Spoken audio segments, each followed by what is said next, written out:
So with stock suspension, oops, I didn't mean to do that.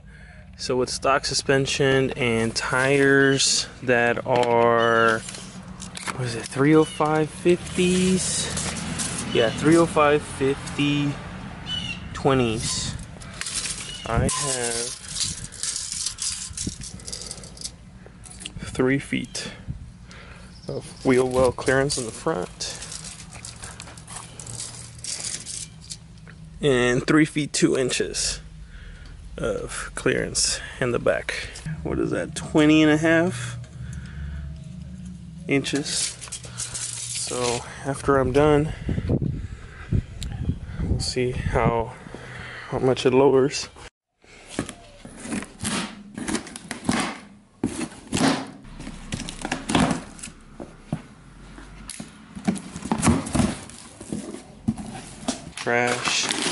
Trash. These are probably rear sway bar attachments. These are the bump stops.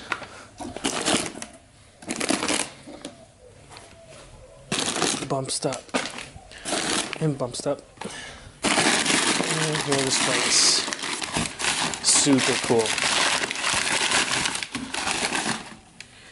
Look at that. That might be the rears.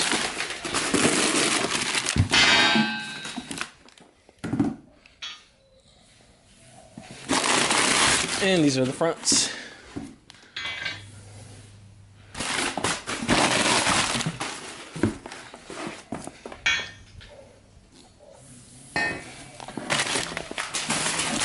And the instructions.